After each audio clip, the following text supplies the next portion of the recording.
En la política del Perú, la salud ocupa todavía un lugar demasiado marginal. Por eso tenemos 8.000 postas médicas, de las cuales solo la mitad están funcionando. Y las postas médicas son decisivas para la salud de las personas. Tenemos sistemas especializados de salud que en algunos casos funcionan bien, pero definitivamente en el caso del COVID fue un desastre. Y podría repetirse, porque de vuelta han cerrado la vía panamericana, se ha quitado las mascarillas y Dios sabe, el otro día escuché a 2 médicos y me dio escalofríos, de que no han repuesto el servicio de emergencia con oxígeno para estar prevenidos ante cualquier otra fatalidad que se pudiera producir. Además, hay un conjunto de enfermos crónicos que son tratados, si es diabetes, son ese tipo de cosas, sí son tratados más o menos regularmente en los sistemas, y en HIV también se ha avanzado en los sistemas de salud. Pero donde no tenemos un registro adecuado de lo que está pasando, son cosas tan elementales como el cáncer uterino, que resulta que solo requiere un proceso de vacunación muy simple para impedirlo. Es decir, a una cierta edad las mujeres podríamos evitar que se mueran entre 5.000 y 10.000 por año en el Perú gracias a una vacuna contra el cáncer uterino. Entonces hay aquí tareas muy importantes. Y las enfermedades llamadas raras, que es una nueva categoría que se tiene en la ciencia médica, son aquellas cuyo origen no pueden ser determinados con exactitud porque tienen diferentes variables biológicas o de origen genético que no son fácilmente ubicables.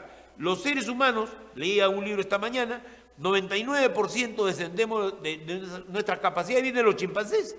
O sea, todo el mundo ha estado discutiendo sobre la raza, los géneros, pero resulta que todos tenemos un tronco único que hoy día ya, con el estudio del genoma humano, está súper completa la investigación. No hay vuelta que darle. Un chino tiene 99% de chimpancé, un negro también y un blanco también. Entonces, abajo la discusión sobre la raza y la desigualdad. Pero hay una profunda desigualdad cuando una persona está impedida y no recibe la asistencia del Estado para una enfermedad que él no puede controlar, que no puede pagar de su bolsillo y que no tiene manera alguna de poder regular su organismo.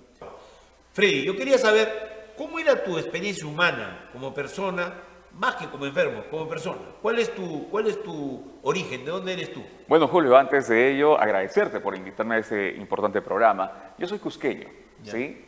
Yo soy comunicador social, como bien lo has presentado. ¿De la misma ciudad de Cusco? De la misma ciudad de Cusco, y un saludo para todos mis paisanos. Para todos tus cocurunas. A cuscorunas. Sí. Runasimis. Sí, y bueno, el tema de la hemofilia definitivamente es un tema muy importante de saber y de conocimiento a nivel nacional de todas las personas.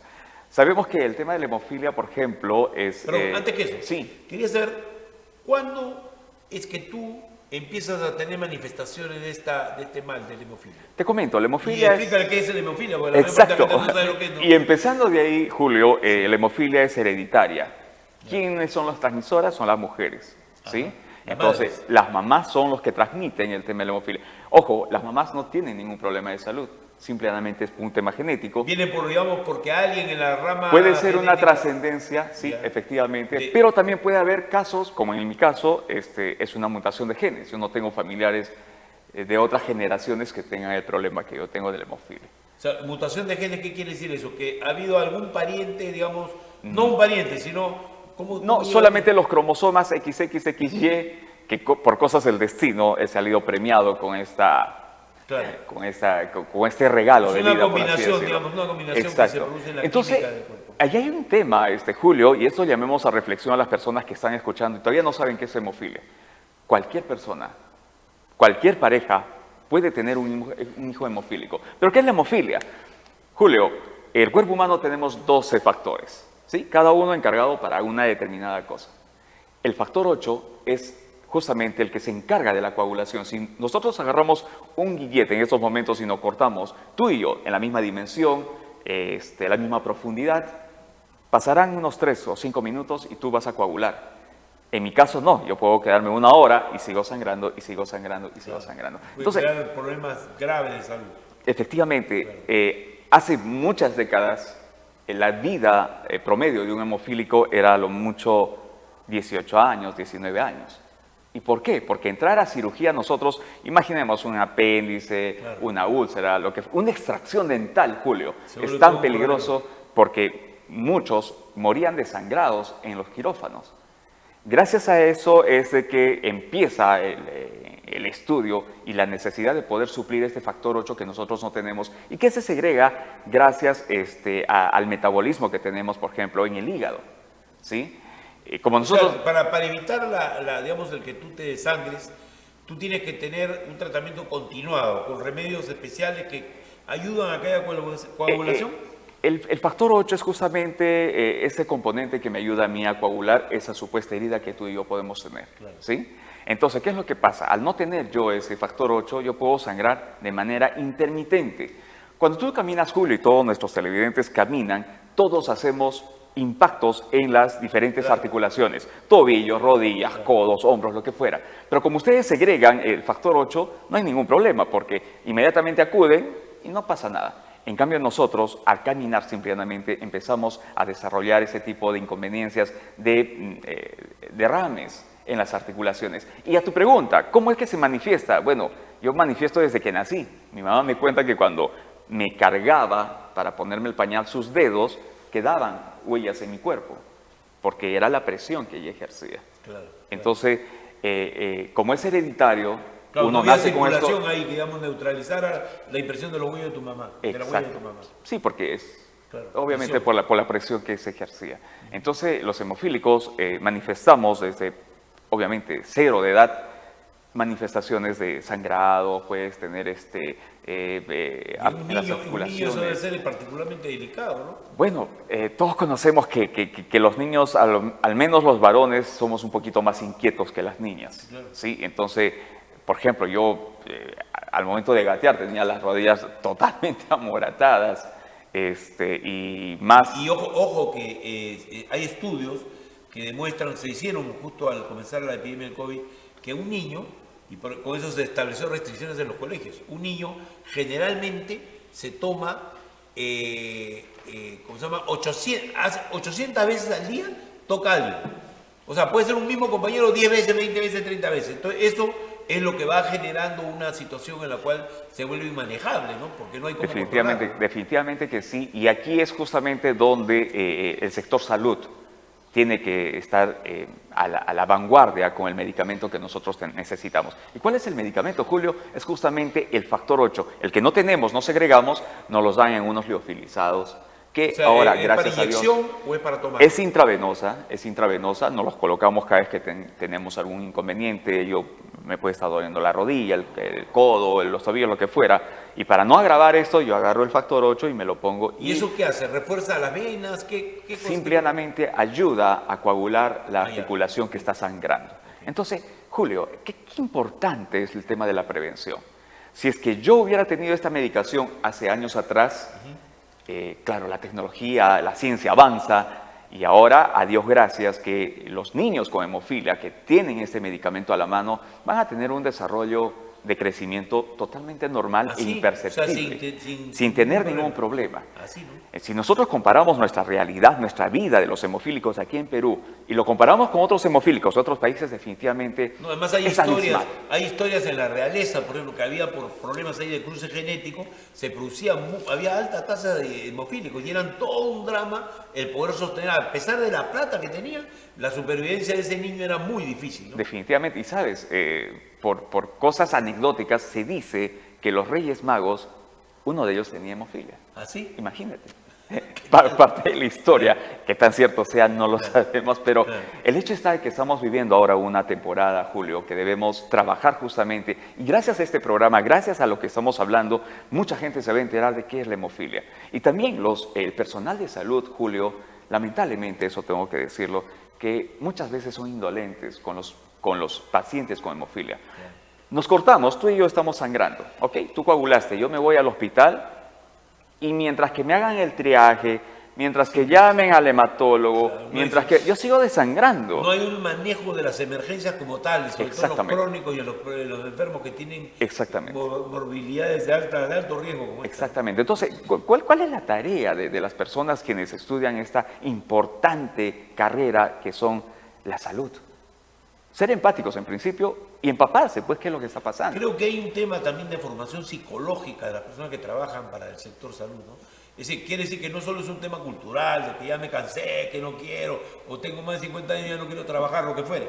Yo creo que es también un tema de la cultura, Sí. de no entender que la atención, sobre todo prolija, a quienes son más débiles y son vulnerables en la sociedad, tiene que ser mucho más dedicada. Requiere no cualquier persona, No. requiere personas que tengan la capacidad y la formación para atender. Y ahí está la vocación, Julio, y ahí apelamos a la vocación de carrera, sobre ¿Y todo. cuál servicio es al cual acuden ustedes? ¿Están dependiendo del Ministerio de Salud o del Seguro Social? Aquí hay un ¿Cómo tema es? muy importante y aquí también vamos a ponerle sonaja, vamos a ponerle cascabeles al gato. Es importante esto. Nosotros, para poder tener una vida relativamente normal, en el sentido de que no voy a estar afectado con mis rodillas y voy a poder estudiar, voy a poder ir a trabajo, voy a poder ir a la universidad, voy a poder cuidar a mis hijos. ¿Qué es lo que necesito del medicamento que estamos hablando, que es el liofilizado, que es el factor 8, que me lo pongo por la vena? Pero necesitamos que el Estado justamente provea de este medicamento de la manera suficiente, tanto en el MINSA como en salud. ¿Y no lo hacen? No En tienen- el salud tenemos medianamente una atención, de repente, si se quiere decir, a la mano con la necesidad, pero no es en todos los hospitales. Lamentablemente estamos en todo, obviamente. Lima concentra todo, ¿sí? No descentralizamos. En provincias no hay... Olvídate, Julio. Yo soy de Cusco. Ya. Yo paraba más en la cama del En la hospital que que en el colegio, Claro. porque no tenía el medicamento, ¿sí? Hoy en día tenemos un medicamento, y digo, medianamente acorde de la temporada, pero en otros países, Julio, están empezando a darles a los pacientes liofilizados con una calidad de medicamento que definitivamente nosotros también necesitamos. Pero ¿qué pasa? Lamentablemente no hay decisión política. Bien es Bueno, hay cierto una que- ley de enfermedades raras, creo que ha sido aprobada. ¿Qué Efectivamente. opinión te merece esa ley? Mira, definitivamente la ley nos va a amparar mucho más porque vamos a poder reclamar lo justo. Sabemos que el derecho a la educación, el derecho a la salud es totalmente prioritario y así lo estipula la Constitución. Entonces, pero estamos teniendo un montón de leyes, que somos el país que tenemos más leyes, pero no se cumplen, Julio, no se cumplen. ¿Qué tenemos que hacer? Justamente acudir a programas tan importantes como estos, a periodistas como tú, que son incisivos y que necesitamos realmente llamar la atención para que los pacientes, tanto con hemofilia, tanto con enfermedades raras, puedan tener realmente la atención, el medicamento y sobre todo tener el abastecimiento en regiones. No todo es acá en Lima. Claro, lógico. Julio, Bueno, pero ahí, la por realidad ejemplo, ahí es hay un distinta. criterio, ¿no? Tú sabes que hace mucho tiempo se robaba cualquier cantidad de medicamentos del Seguro Social y se llevaban a la farmacia. En un sitio que se llama El Hueco, informal, en el centro de Lima, se vendían medicamentos Bamba, mezclados con algunos que eran originados en el Seguro Social. Eso se cortó, y no sé si hasta ahora, por un sistema de poner a un tercero, que es una empresa internacional especializada en distribución de medicinas, que se encargó de administrar en el salud el sistema de abastecimiento de las boticas de salud y los sitios de atención en los hospitales, para que haya medicina. No sé si eso siga, pero esa era una forma eficiente de resolver el problema, porque a la larga esta empresa no tocaba los medicamentos, solo los recogía del almacén y los llevaba al punto de distribución, de manera que siempre tenía previsto el abastecimiento internacional, porque hubo una gran audacia en este proyecto. Yo creo que el tema está que a veces la solución tiene que ser una combinación, ¿no? Que permita rápido atención y no la atención masiva, que no es especializada, que es para los demás pacientes. Para el que tiene una gripe no pasa nada, pero para ustedes es la vida o la muerte, ¿no? Efectivamente, y bien lo has dicho, el tema que se involucre también el empresariado privado, estamos hablando en este caso de estas industrias grandes que realizan De distribución la distribución del claro. medicamento. Es importante nosotros reconocer, por ejemplo, el trabajo que se ha realizado a través de la Asociación Peruana de Hemofilia, el señor Guillermo Pareja, quien es el presidente de la asociación. Estamos tratando de alguna manera de poder llegar incluso a las máximas autoridades del Ministerio de Salud para que puedan realmente concientizar de que necesitamos este medicamento con carácter de urgencia. Porque ¿Están incumpliendo con la entrega del medicamento? Sí. ¿O es que es un problema presupuestal? ¿Qué cosa? aducen que es un problema presupuestal, pero como te digo, no tan solamente es de salud, también es el MINSA. ¿Cuántos hemofílicos hay en el país? Mira, nosotros hemos tratado de hacer un censo Claro. a propia cuenta, porque incluso... O sea, el censo nacional no figura. No, nada que ver. Incluso el Estado tendría que estar a cargo de hacer un censo de salud. de salud. Pero no lo tenemos. Hemos hecho a propia cuenta de la asociación y estimamos un aproximado de 10.000 personas que tenemos en todo el país. Todo el país. En todo Lo el cual país. quiere decir que debe haber unas 3 más, porque como tú sabes, es un país con ciudades alejadas, poblado, sí. debe haber una cantidad Ahora, mayor, ¿no? y es casi lo mismo, puede nacer un niño con hemofilia dentro del seno familiar, pero como no conocen, bueno, pues lo mantienen ahí, ¿no? Claro, Sobre todo en como provincia, enfermito nomás, ¿no? y ahí está. Pero el tema es que necesitamos crear conciencia, sobre todo, sobre la existencia de la hemofilia. ¿Cómo te fue a ti en la vida para que tú, de ser una persona con esta enfermedad rara que es la hemofilia, pueda integrarse a la sociedad y pueda además ser ahora un comunicador, ¿no?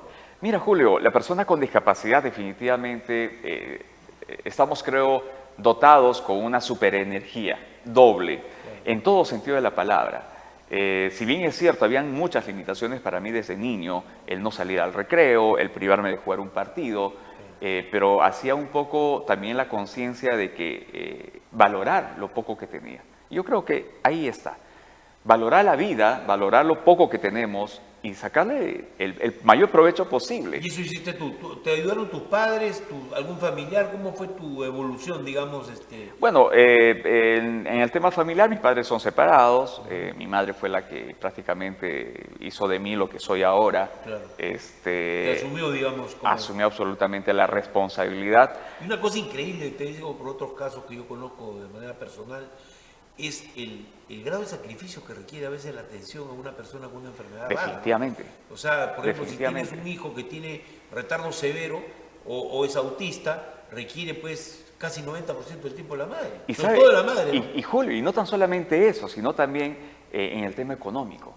Es sí. mucho más caro tener, obviamente, a un niño con discapacidad, con cualquier tipo de discapacidad. Claro. ¿Por qué? Porque necesita rehabilitación, necesita una buena alimentación, necesita transportarse. ¿Y cómo lo transportas? En un bus que estamos viendo que hay una indolencia tremenda, no hay accesibilidad. Muchas veces yo en silla de ruedas o con muletas tenía que tomar obviamente mi taxi porque no había de otra. Claro. Pero, y también hay... Y ese costo inhibe el tratamiento. Es decir, por supuesto. no puedes llegar a Por tus supuesto. citas y todo. En realidad en otros países, en México he visto, para ese tipo de pacientes hay vehículos del Seguro Social que recorren la ciudad. Inclusive de la línea de transporte municipal se reservan vehículos para poder transportar. Y a veces en el metro se le da facilidades especiales, porque también el metro es una aglomeración donde puede dañarte, ¿no? Exacto, y a eso voy con lo que te decía, que tenemos que crear conciencia. Y es todo un círculo, fíjate. Si nosotros atendemos el sector transporte, vamos a hacer de que las personas con discapacidad puedan desplazarse de manera autónoma. 1. 2. Prevención. Porque si yo subo a un transporte donde no es accesible para mí, corre el riesgo de poder tener hemorragias en las diferentes articulaciones. ¿Y qué es lo que causó, Julio? Ir al hospital, necesito mi factor. Claro. Y ese factor tiene un costo, que ¿quién lo asume? El Estado. Dime, ¿y ese factor, cuando tú empiezas a sangrar, te para el sangrado o te lo para? Definitivamente, claro que no es de manera inmediata, claro, pero ya coagula en el tiempo. Bajas de riesgo de vida, digamos. Exacto. En esto es riesgo de vida. Claro, ¿no? por supuesto. Un desangrado y te mueres, ¿no? Por supuesto. Pero dime una cosa más. ¿Cómo es que así te convences de que tú tienes que ser comunicador? Bueno, yo creo que la suerte de haber tenido a un amigo que trabajaba en Radio Panamericana en Cusco, me dice, yo salía del colegio y me dice, sabes, necesito que me cubras en la universidad, se cruza con mis horarios de trabajo. ¿Me puedes ayudar? Yo encantado. Empecé como perillero, le llamamos, claro, haciendo radio. Claro, haciendo manejando los controles. Que también tenemos que se encargar de la perilla de la televisión. Similar a él, y bueno, de ahí fui un poco teniendo más ganas de poder conocer el mundo comunicacional. Yo empecé al revés, empecé primero trabajando y luego ya Cusco tiene grandes comunicadores, ¿ah? Sí. Yo me acuerdo, sigue todavía vivo este famoso Guailacha, creo que le llamaban, que salía en Radio Panamericana, creo también, en la mañana. No, él salía en Radio Salcantay, es una radio muy conocida. Y era la radio de los campesinos, yo me acuerdo de ver un año y él sigue todavía en acción, ¿sabes? La verdad que perdió Guailacha era genial. ¿Qué quiere decir Guailacha? Guaylacha, ahí me agarraste, Julio, en Yo verdad. creo que es algo como saco largo, no sé, una cosa así, o saco guilacha, algo así me dijeron. Pero bueno, lo relevante es que, por ejemplo, ese personaje de radio era un catalizador de la opinión pública. No había Sí, candidato definitivamente. presidencial, te digo, yo he pasado por ahí Sí, con unos sí, 5 o sí, 6 sí. candidatos presidenciales que has asesorado, no había candidato presidencial que se respete, que no pasara por su estudio, ¿no? Claro, y lo que pasa es que esta radio tiene bueno, desde muchos años atrás tiene la posibilidad de llegar a los rincones más incógnitos de la ciudad de Cusco. Creo que trabaja incluso con onda corta y AM, ¿no es cierto? Sí, sí. Ni siquiera es FM, creo, ¿no? O ya es FM. Ya, sí, Ya es hace, FM. hace muchos años. Pero ya muy tiene eso. importante, ¿ah? La experiencia de la radio de Cusco es muy interesante también, ¿no? Sí, sí, bastante enriquecedor. Bueno, yo he conocido ahí a varios, ¿ah? A varios. He conocido a Muñiz, también otro caparó que tiene Radio Sur. Es una Claro, cadena del sur. también. O sea, una buena cantidad de emisoras de radio. Y además, ahí también ha habido una televisión muy activa, ¿no? Claro, CTC, ¿No canal... es cierto? Sí, CTC, CTC canal y cusqueño. otros, claro, y tengo algunos conocidos también en la televisora de Cusco. Lo digo porque la comunicación, sobre todo en la región donde tú vienes, tiene una singularidad, que es el bilingüismo, ¿no? O sea, la realidad de que la gente, si escucha un programa en el cual se habla quechua, se siente en ambiente. Y esa era la ventaja de Guaylacha, ¿no? Sí, pues esa era una de sus fortalezas. Y a Muñiz todos lo rajábamos de él porque él fue dirigente de la Asociación de Radio y Televisión cuando yo fui directivo ahí, porque su radio pues también tenía su lado de quechua. Entonces, y él era padre del hombre que es dueño del estudio de abogados más grande del Perú, los Imagínate. Muñiz. O sea, él era además el dueño en realidad. O sea, imagínate tú la dislocación que había. Él tenía la capacidad, sin embargo, de hacer una radio que también hablara quechua, que tenía horarios para campesinos. todo Y eso. sabes, el mundo radial, particularmente a mí, me ha llevado a tener una doble responsabilidad, no tan solamente como comunicador y dirigirme al público común y silvestre, porque luego de ser perillero empecé a hacer locución. Ya ¿Y hacía ahora hace locución? Actualmente sí, yo hago locuciones para 2 medios de comunicaciones que son del Estado. Como locutor estatal, digamos, como locutor. Locutor particular, comercial. Pero en ese entonces también hacía uso del micrófono que es tan importante y poderoso, Claro. que llega a millones de personas, para poder hablar sobre la hemofilia. ¿Y en qué radio lo hacías? Bueno, he estado en Salcantay, estuve en Frecuencia 95, he estado en Radio Star, Panamericana, he estado en CTC Entré, también he estado en un canal que se llamaba Canal 21, creo, si no me recuerdo. Varias radios que la verdad que ahora... Pero bueno, pero hablabas ahora- por el tema de la hemofilia ahí, o Eh, eras en general. no, era un locutor programa, más? era un programa- Lo cual era que tú tenías una vida normal y te desempeñabas como profesional. Definitivamente. ¿Y digamos, sabes por qué, Julio, opté por esta carrera y sobre todo el tema de locución? Porque yo era consciente, digo, yo no podía hacer un trabajo de fuerza. En cambio, este es un trabajo de comunicador, Sí, estoy claro. sentado, estoy tranquilo Claro. y empiezo a hacer lo que me gusta. ¿Y qué hacías? ¿Entrevistas, música? ¿Qué has hecho? He Todo. hecho de todo un poco. ¿Pero qué te gusta más? La verdad que es un todo, desde estar detrás de cámaras, hacer Claro. producción, Porque hay cosas postproducción. inigualables, por ejemplo, en la radio, ¿no? Que es la posibilidad de comunicarte con el público por teléfono, meter candela, o sea, te da una inmediatez tremenda. Y la televisión a mí me hace vibrar cada vez que me meto un canal de televisión, soy editor general de Canal 5, entonces siento la fuerza de lo que significa que el público está al otro lado por millones, ¿no? Exacto, No es cálido, es un medio más bien medio hostil a la calidez, es un medio, claro, he dicho algo indebido, pero es un medio que tiene otro tipo de relación con el público, ¿no? Sí, Masiva. y sabes, me trae a colación un recuerdo, una anécdota donde yo estaba sacando mi programa, tenía un programa romántico, y claro, la cabina era mirando hacia la ventana, hacia la pared, Claro. ¿no? Y estaba ahí con las perillas, el micrófono, y viene un oyente y me queda mirando, mandé el tema al aire y corté micrófonos y ahí ella me dice, oye, pareces loco, me dice. ¿Por qué? Le digo, porque estás hablando solo en un micrófono y obviamente nadie te está escuchando. Claro. Entonces, eso es lo que Esa creo. es la habilidad de la radio, crear Claro. un ambiente con la voz. Exacto, Impresionante. exacto. Y sabes, me parece, y ese sí es una apreciación a título personal, que se rompió la magia de la radio cuando empiezan a poner cámaras Lógico. y ya... Claro, es otro medio. Ya, Se enfría, ahí es o radio o televisión. Ahí es como, va, es sí. como el teatro comercial o el teatro que a uno le gusta hacer. O con las Exacto. novelas que te dan plata o el teatro. Claro, ¿no? porque el oyente se hace una idea de cómo es el locutor que está hablando, ¿no? Se hace una imagen de... Yo siempre he tenido la voz un poco engolada Y a mí me confundían de que yo era una persona gorda, Claro. sin cabello, Ya. ¿no? Y bueno, ahora Claro, que- creían eso, ¿no? Sí. Y Igual a mí me se pasó creaba con, una con imagen. un locutor, tú debes haber escuchado de radio Estudio 92, Chiqui. una radio rockera, y me tocó, claro, estaba Chiqui. Y yo decía, jefe Chiqui, pues resulta que yo estaba en radio informativa y por las circunstancias políticas, en un momento determinado no podía ya seguir, había estado en Canal 5 y ahí hubo pues los problemas que había con el gobierno de ese momento, entonces me fui a una radio rockera, me llamaron como consultor y terminé como siempre dirigiendo la estación, ¿no? No sabía nada de rock, tuve que aprenderlo, pero lo relevante aquí fue de que ahí conocí a Chiqui, un extraordinario locutor hasta el día de hoy, ¿no? Que era medio engreído, entonces me peleaba con él porque era medio que joven, pues era un éxito total, la radio siguiendo funcionaba, ¿no? Pero era excepcionalmente dotado para la radio. Y a lo que iba es que la radio tiene la capacidad además de ser una tecnología más o menos simple, ¿no? Me acuerdo que ahí una vez Sí. salimos del satélite y resulta que yo buscaba desesperado cómo hago para volver. Porque había una deuda de $60.000 que no la podía pagar esa semana sino la siguiente. Así, acumulada por el dueño. Y yo recién entraba. Entonces busco un amigo mío, de esos que tú sabes que hay técnicos peraloca que saben todos, como Ciro Peraloca, ¿no?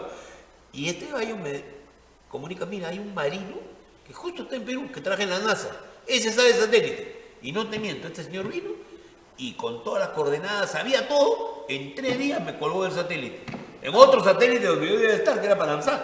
O sea, me sacó el Panansat 7 que está en la India, una cosa así, para darme tiempo que yo pagara, ¿no? Eso sí me dijo, yo voy a estar atento, que si tú no pagas, te lo corto. Estamos haciendo algo que no es debido, pero lo que quiero decirte, mira, ese desafío no lo puedes cumplir en otros lugares. O sea, es un desafío tecnológico de primer nivel que lo puedes resolver gracias a que la radio tiene esas capacidades, ¿no? Sí, definitivamente tiene su público objetivo como, Claro. como el canal y como este programa que definitivamente estamos llegando a las personas que conozcan un poquito más de hemofilia y de Claro. repente un poco mi experiencia personal hace de que despierte también el interés en demás personas con... ¿Cómo sea- se pueden comunicar con ustedes? ¿Cuál es la dirección o teléfono, dirección electrónica, teléfono? Y lo vamos a poner en pantalla? Simplemente entren a las redes sociales como la Asociación Peruana de Hemofilia, ahí pueden encontrar toda la información que ustedes deseen necesitar sobre qué es la hemofilia. Ahora tenemos, a Claro. Dios gracias, el tema del internet donde encontramos un montón de Perfecto. información. Freddy Es importante Huarcaya, eso. un honor haberte entrevistado. El Muchas honor para gracias mí. porque además es un gusto saber que un colega tiene la trayectoria de adaptación, ¿no? Y de fuerza de voluntad para superar todas las dificultades y estar nuevamente al aire, como siempre, trabajando en la comunicación, que es algo lo que nosotros amamos. Sí, es una pasión. Creo que la resiliencia es algo importante en todo ser humano. Perfecto. Muchas gracias, Julio. muy amable. Igual. Amigos, esta edición ha sido excepcional porque hemos podido tener a personajes tan interesantes como Freddy Huarcaya y otras personas que nos inspiran para tener ideas nuevas, aquellas que van a cambiar el Perú. Con ustedes volvemos en la próxima edición de Conectados y nuestro programa Sin Flor.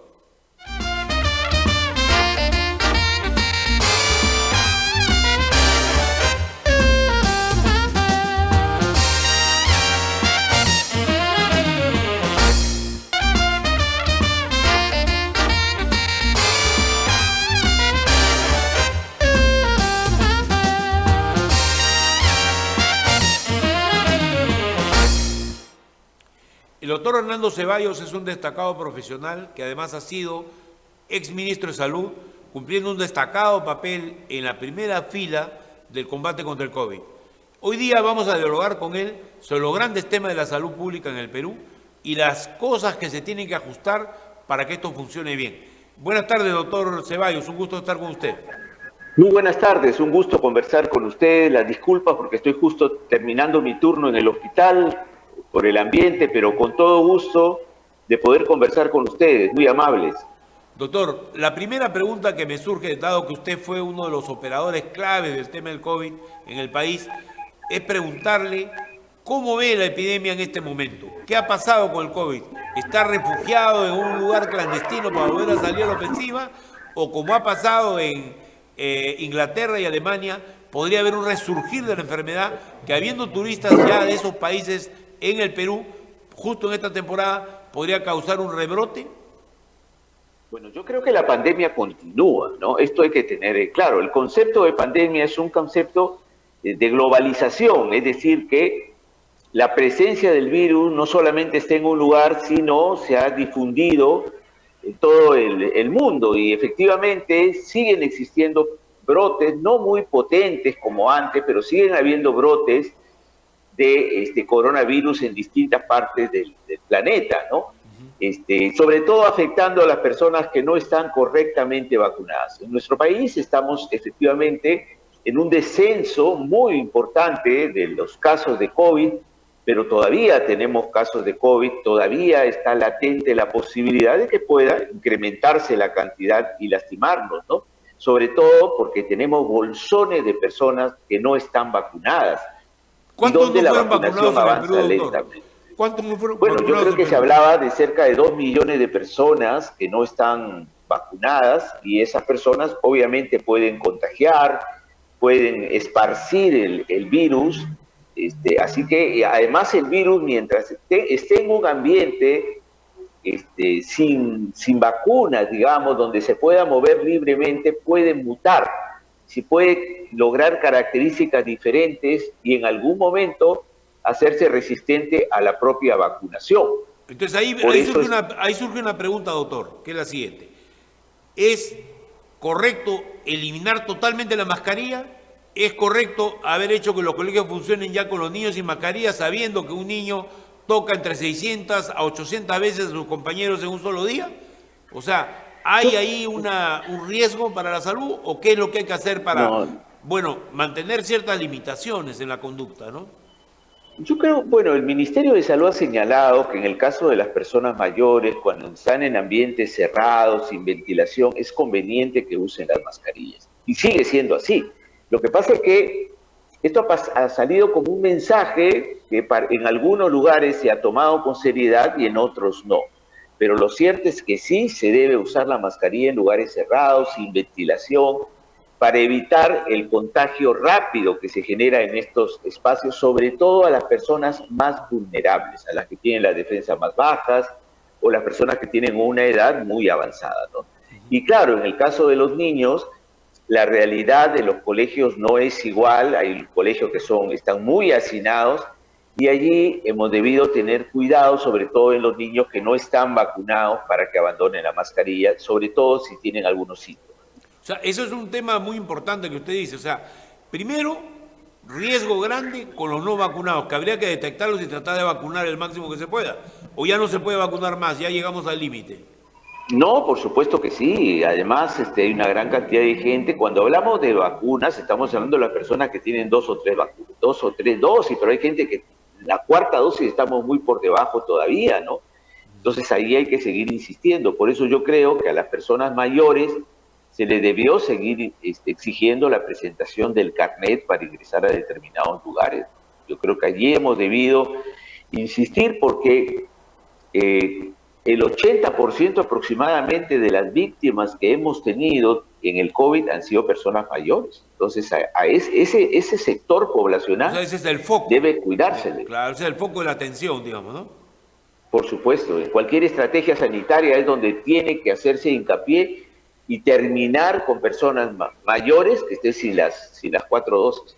Mire usted, en un barrio, por decirle, un barrio mesocrático, de clase media, como es Miraflores, de clase media alta, con más fama que en realidad fortuna de la gente, pero ese es un distrito donde, por ejemplo, si usted ve, se mezclan en los bancos, en los autoservicios, gran cantidad de ancianos, porque ya no son barrios de gente joven, son barrios de gente jubilada. Podríamos decir lo mismo sobre zonas de Jesús María, Pueblo Libre, en fin.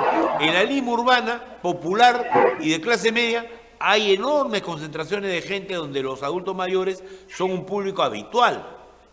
Y ahí no hay mayores protecciones que se hayan mantenido, ¿no? Sí, pues yo creo que ahí hay que tener cuidado, ¿no? Sobre todo con los sectores más vulnerables, en lugares donde no hay ventilación correcta, ¿no? Además, porque el uso de la mascarilla no solo protege contra el COVID-19, sino contra cualquier otro tipo de contagio que sea por vía aérea, que sea mediante el mecanismo de aerosoles, ¿no? Claro. Entonces yo creo que a ese sector hay que seguirlo protegiendo. Es verdad que el uso de la mascarilla cansa, no decimos que hay que usar la mascarilla en todos lados, pero sí en lugares donde hay un nivel de hacinamiento, de aglomeración importante, para cuidarnos de cualquier contagio, ¿no? El hecho que haya bajado la cantidad de casos no quiere decir que ha desaparecido. Entonces los cuidados se deben mantener, sobre todo tomando en cuenta lo que está pasando en otras partes del mundo, que hay una elevación importante de la cantidad de casos de COVID-19. Y nosotros Doctor, le hemos pasado sí. bastante mal como para descuidarnos ahora. Mire, una cosa que a mí me parece paradigmática es lo que se ha hecho con el licenciamiento del personal médico que estaba contratado. Una parte se tenía que licenciar, pero prácticamente han dispersado un ejército de gente con experiencia para meter a veces a gente nueva o enfermeras recién graduadas. Todo el contingente que estuvo en vía panamericana ha seguido ese destino. No ha habido una política para mantener ese personal con la experiencia que tiene en epidemias, en pandemia, en concreto una tan grave como la del COVID, como parte del ejército de la salud que debe tener el Perú. Sí, bueno, eso es parte de la sinrazón, ¿no? De nuestras políticas en salud pública, ¿no? Luego de la experiencia del COVID, que nos mostró como un país muy desordenado, sin estrategias claras para enfrentar cualquier emergencia sanitaria, ahora que hemos logrado miles de trabajadores con experiencia, no solamente en la lucha contra el COVID, sino con experiencia en pacientes delicados, ¿no? En pacientes críticos. Entonces se han ido formando, a los ponchazos, pero se han ido formando miles de profesionales, claro, y los hemos despedido. En lugar de fortalecer nuestro sistema sanitario, en el caso de la Seguridad Social se han despedido a miles de trabajadores y todavía el Ministerio de Salud no termina de diseñar un plan, un programa para incorporar de manera ordenada a los distintos servicios a esos trabajadores CASCOVID. Estamos hablando de más de 60.000 trabajadores en un sector como el sector salud, donde tenemos una deficiencia mayor todavía de recursos humanos. Más de 75.000 trabajadores son los que necesitamos en el sector salud para medianamente poder brindar una atención a la población, ¿no? Y sin embargo, a los trabajadores CASCOVID, pues o los hemos despedido o que estamos en un proceso que no los valoran. Hablamos, doctor, de enfermeras, por ejemplo, a las cuales se les ha enseñado a entubar, de emergencistas que han sido preparados en la dura batalla por salvar las vidas, que no tenían además toda la formación de vida, era gente que estaba en sus últimos años de medicina, también ha habido eso.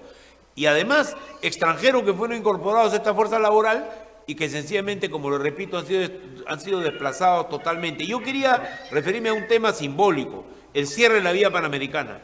La verdad, si me permite, no siendo médico, me parece un despropósito que una instalación con la cantidad de inversión que ha habido ahí, que es una especie de gran hotel para poder atender casos de emergencia, que ese sistema se desactive, la verdad que a mí no me convence, ¿no? No, sobre todo porque tenemos una gran deficiencia en camas hospitalarias, en distintos espacios de infraestructura para tratar una serie de áreas de la medicina que no están siendo abordadas, ¿no? Por falta de espacio. Basta recorrer los hospitales muy antiguos de Lima y de provincia, por supuesto, para darnos cuenta que necesitamos infraestructura, ¿no? Para aislar pacientes, para poner pacientes en cuidados intermedios, ¿no? Sí, pues ese local, disculpe usted, ese pensado. local de la vía panamericana fue implementado durante su gestión de gobierno. No, eso fue antes. La vía panamericana. La pregunta iba a esto. Estaba, sí. Esa infraestructura, creo que son 2.000 camas, ¿o me equivoco? ¿Aproximadamente cuánto había ahí? Sí, aproximadamente 2.000 camas, y de verdad podría servir para muchas cosas, ¿no? Para aislamiento. Tiene una gran emergencia que ya la desmantelaron. O sea, la emergencia de ahí era la más grande del Perú en tamaño, con todo entubado, todo listo para poder recibir pacientes, justamente con los síntomas no solo del COVID, de cualquier otra enfermedad que requiere asistencia respiratoria. Entonces, la verdad que por ejemplo, ahí tiene usted un ejemplo de lo que no hay que hacer y que habría que lanzar la voz para que de una vez por todas se reevalúe esas medidas, como fue también el caso de toda la infraestructura que se usó para los Juegos Panamericanos, que se mantiene hasta hoy ociosa y no va a ser destinada necesariamente al ejercicio del deporte, por razones ya de tipo práctico, ¿no? De que no son lugares donde está la población, etcétera, y podrían probablemente reorientarse el uso de edificios hacia estos sistemas médicos que requerimos con urgencia. Sí, bueno, la verdad que este es un país donde la lógica en las decisiones a veces no tiene un correlato serio, ¿no? Hay decisiones inexplicables, ¿no? acá mismo en la región donde yo trabajo, que es en Piura, que necesitaríamos un hospital de alta complejidad, que durante mi gestión lo dejamos ya con un informe técnico resuelto para la firma con Francia, que era el país ganador, y sin embargo, el Ministerio de Economía le retira el presupuesto cuando acá en la región Piura, que tiene 2 millones de habitantes, no hay un hospital de alta complejidad, lo cual genera miles de muertos todos los años porque no tienen dónde atenderse. Y eso, bueno, es parte muchas veces de lo absurdo que vemos en nuestro país, ¿no? Y en salud, ni hablar. Mire usted, nosotros hemos tenido más de 230.000 muertos en nuestro país. Somos el país con mayor cantidad de mortalidad por millón de habitantes en el mundo. Terrible. En el mundo, ¿no? Y sin embargo, ¿qué hemos aprendido de eso? O sea, ¿qué grandes reformas hemos empezado a implementar en salud cuando empezamos a salir ya de la pandemia? Muy pocas, por no decir ninguna. O sea, la reorganización del sector salud, que nos permitiría tener la salud más cerca de la gente como un derecho, pues eso no existe, ¿no? Seguimos teniendo las mismas deficiencias de antes de la emergencia. Si como viene ejemplo, otra emergencia, son las postas, ¿no? Que yo recuerdo intervenciones suyas cuando era ministro, declarando que en el Perú habían 8.000 no sé cuántas postas y que la mitad estaban inoperativas. Y que además la primera línea del COVID, debe haber sido las postas, sencillamente fueron desarmadas en el momento que se necesitaba más, ¿no? De hecho, se han desarmado las brigadas. O sea, cuando conformamos las brigadas para que vayan casa por casa, la idea no era solamente para que vacunen. Es que, mire, cuando hablamos de prevención y atención primaria de la salud, decimos, bueno, la atención primaria de la salud empieza con las postas y los centros de salud, pero en realidad no es tan así, porque el ciudadano, ¿cuándo va a la posta? ¿Cuándo va al centro de salud de su localidad? Cuando se siente mal, cuando algo le duele, me duele el cuerpo, tengo un poco de tos, de gripe. Si es que va, porque el ciudadano en general tiene tendencia a ir al hospital y abarrotar los hospitales, porque cree que en esos espacios no hay médico o trabaja pocas horas el establecimiento de salud. En realidad, la idea es que esos establecimientos, primero, estén verdaderamente equipados, que tengan profesionales en todos sus niveles, pero además que tengamos una línea de abordaje a la comunidad, es decir, brigadas que vayan a la comunidad para detectar los problemas antes que aparezcan molestias o sea evidente la enfermedad. Quiere decir, brigadas que controlen que nuestra ciudadanía tenga pues control de la glucemia, control de problemas metabólicos, colesterol, que los niños tengan buen desarrollo de peso. En fin, los temas que no son tan evidentes, pero que es importante controlarlos para mantener sana a la población, o que si tienen una enfermedad incipiente que no tiene síntomas, pueda ser detectada. Eso haría que nuestro gasto en salud sea menor, porque no vamos a tener que gastar tanto en personas enfermas. Ganaríamos en horas hombre, porque tendríamos una población más saludable, pero además le daríamos a la población, al ciudadano, la posibilidad de tener una vida más plena, ¿no? Una vida más cuidada. Y eso no hemos empezado a revertirlo. Todavía no hemos trabajado el fortalecimiento de la atención médica primaria, del primer nivel de atención, ni estamos todavía desplazándonos camino a un nuevo ordenamiento del sistema de salud, hacia un sistema único, gratuito, descentralizado. Todavía no empezamos a recorrer ese camino, y eso nos vuelve a poner en situación de mucha vulnerabilidad ante cualquier emergencia sanitaria. Doctor, ¿qué solución podría haber para el tema de salud? Yo sé que estamos sobre una etapa de crisis política, pero este es uno de los grandes momentos en los cuales generalmente las crisis generan soluciones y voluntad nacional. ¿Qué habría que hacer? ¿Cómo se podría comenzar con el sistema de salud, cree usted? Bueno, hay dos temas que son básicos, ¿no? El primer tema, obviamente, es el tema presupuestal. Nosotros hace varias décadas que no invertimos en salud, entonces tenemos más del 80% de nuestros establecimientos en dificultades en su infraestructura, además de la falta de equipamiento y de recursos humanos. O sea, el inyectarle recursos al sector salud económicos es clave.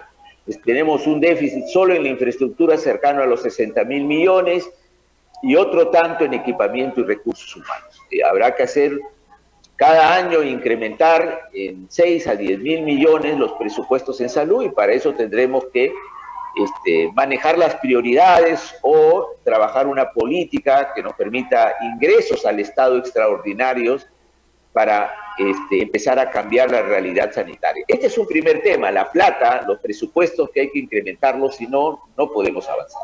Pero además no basta eso, porque tenemos un sistema de salud ineficiente y además que no ejecuta bien el gasto en salud. Entonces allí necesitamos una nueva estrategia en salud, avanzar hacia un sistema unificado, hacia un sistema descentralizado, gratuito, y con gerentes públicos que puedan ayudar a que esto funcione bien, porque usted sin un gerente, sin un buen contador, sin un buen comprador, ¿no? Sencillamente la cosa va mal, ¿no? Claro, además sin la corrupción en el sector salud también, pero el tema, por ejemplo, le pongo la seguridad social, cuando uno va al seguro, sí, uno encuentra que el seguro básicamente lo que tiene son hospitales. Ahí ha invertido el seguro, pero no ha invertido en centros de salud. Menos del 20% del presupuesto del seguro social va al primer nivel de atención. Por eso los asegurados van muchas veces a los establecimientos del Ministerio de Salud, porque no tienen establecimientos. Uno prefiere ir a la Almenara o ir al Rebagliati porque definitivamente es un tema de proximidad con el médico, y además porque te dan la cita pues cada muerte de un obispo. Bueno, también en los hospitales grandes, ¿no? Te demora un montón, una cita te demora meses.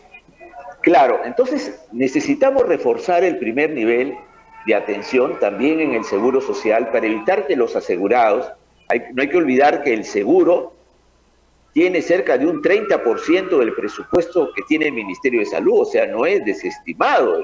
El seguro tiene más de 11.000 millones anuales de presupuesto, pero necesitamos que el seguro fortalezca su primer nivel de atención para que no se saturen los hospitales con pacientes que podrían atenderse en un nivel inicial, ¿no? Esta es una primera cosa. Y en el Ministerio de Salud pasa exactamente igual. Necesitamos una coordinación entre el seguro y el Ministerio de Salud muy clara, avanzar hacia un sistema unificado. La gente tiene derecho a una atención de calidad, cual sea su nivel económico. El Estado tiene que responsabilizarse.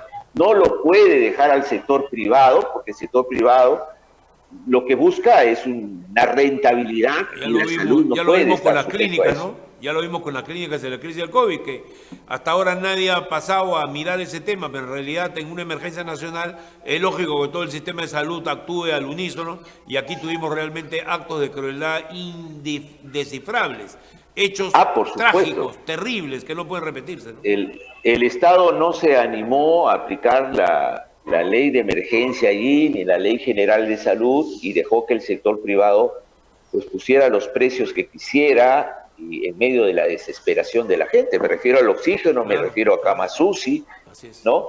Donde se permitió eso de manera francamente escandalosa.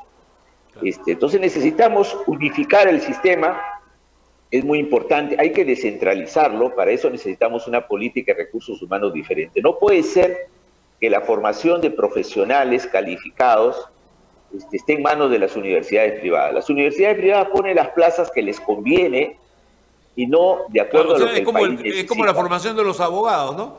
Se forman los abogados que requiere el sector privado y no estamos formando lo que requiere el país, y además no necesitamos tanto abogados, necesitamos ingenieros, necesitamos médicos. Eso tiene que ver con todo un tema de las urgencias de la nación, y las políticas educativas tienen que obedecer a las urgencias de la nación. Exactamente, así tiene que ser. Y en el caso de la medicina, mire usted, cuando empezó la pandemia, Colombia tenía 3.000 intensivistas y el Perú tenía 500. Imagínese. ¿No? ¿Por qué? Porque nadie se preocupó en las necesidades que tenemos de médicos de unidades críticas, ¿no? Claro. O sea, y esos 500, la mayoría trabaja en el sector privado. Entonces, en realidad, en las regiones más alejadas del país, prácticamente no hemos tenido personal calificado para atender unidades de cuidados intensivos. Y eso nos ha pasado la factura, se nos han muerto muchos compatriotas por cómo se manejó el sistema de salud. Y eso no ha cambiado. Necesitamos una profunda reforma del CONAREME, del Consejo Nacional de Residentado Médico, de tal manera de poder lograr una formación de especialistas mucho más acelerada de acuerdo a las necesidades nacionales. Pero no basta con tenerlos.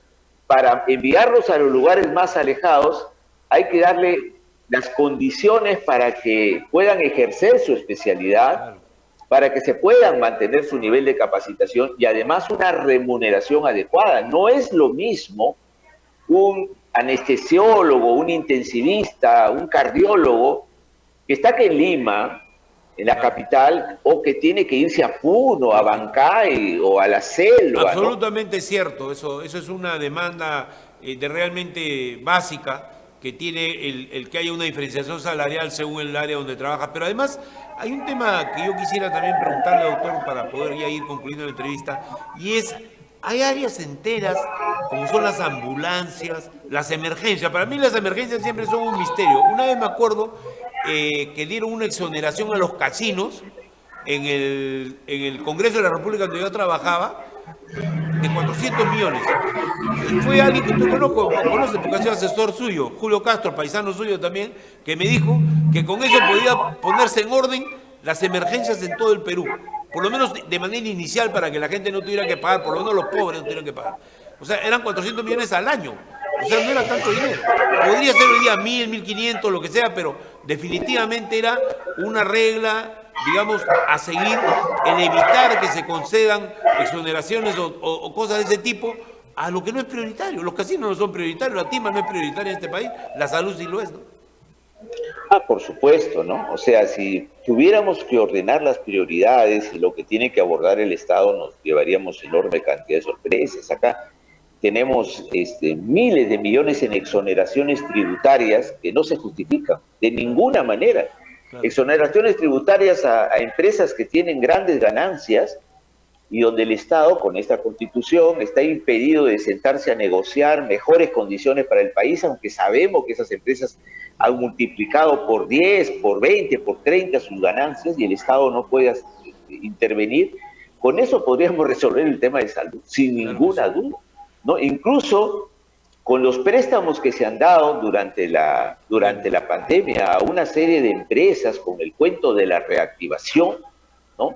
Hubiéramos podido enfrentar el COVID ayudando a la gente que tuvo que salir porque tenía que ganarse el pan de cada día a costa de poner en riesgo su vida, ¿no? En un país donde casi el 70-80%, como pasa en mi región, viven en la informalidad, no pudo acatar ninguna cuarentena, ningún cuidado. En un país donde el 30% de la población no tiene servicios sanitarios completos, ¿cómo le vamos a decir? Lávate las manos, claro. Ten cuidado. Si no hay agua, pues ¿qué va a hacer la gente, no? No te aglomeres cuando tenemos el sistema de transporte que tenemos, ¿no?